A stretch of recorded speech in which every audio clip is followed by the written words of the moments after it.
वचन ये कहता है, आकाश और पृथ्वी और इसकी सब भरपूरी मेरी है। तो जिस परमेश्वर ने धरती बनाई है, सोना कहाँ से निकलता है? इसी मिट्टी में से, धरती में से निकलता है। मैं सोने की खानों में गया हूँ। जब मैं अफ्रीका में था तो मैंने देखा सोना कैसे निकलता है। जैसे आप पंजाब की मिट्टी, वैसे ही मिट्टी है, ब्लैक कलर की, रेड कलर की।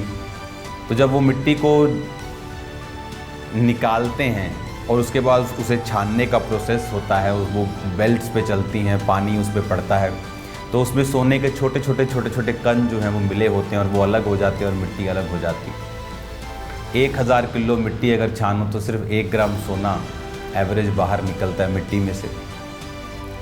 तो हमें ये बात तो समझ आती है कि परमेश्वर ने सोना उसने बनाया, परमेश्वर ने चांदी बनाई, उसने हीरे बनाए, सब कुछ हमें समझ आता है। तो फिर क्यों वो हमसे सोने को मांगेगा, पैसे को मांगेगा?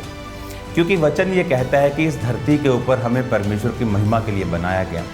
और यदि हम अपने जीवन से, अपने शरीर से, अपने परिवार से, अपने पैसों से, अपनी गिफ्ट से, अपनी लाइफ से, अपने समय से परमेश्वर की महिमा नहीं करते हैं, तो फिर उन जगहों के ऊपर शैतान अटैक करता है। जो चीज़ें हम परमेश्वर के हाथों में समर्पित नहीं करेंगे, उन विषयों के ऊपर, उन चीज़ों के ऊपर कभी भी परमेश्वर का हाथ नहीं आएगा, और बल्कि शैतान उन पर अटैक पे अटैक करता रहेगा।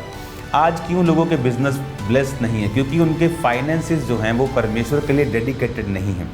उनके फाइनेंसिस से परमेश्वर के राज्य को कोई भी फ़ायदा नहीं होता। परमेश्वर ने ऐसे ग्रह बनाए, ऐसे प्लेनेट बनाए हैं जो पूरे के पूरे हीरे के हैं। एक ग्रह ऐसा है जो पूरे का पूरा, उसकी जो क्रस्ट, उसका जो ग्रह है वो हीरे का बना हुआ। अगर उसको बेचा जाए तो इतने पैसे इकट्ठे होंगे कि $100 की ढेरियाँ लगेंगी और वो चंद्रमा तक ढेरियाँ पहुँच जाएंगी। इतना पैसा उसको बेच के इकट्ठा होगा, इमेजिन करो आप। लेकिन परमेश्वर हमें क्यों कहता है? ताकि हम ब्लेस्ड हों,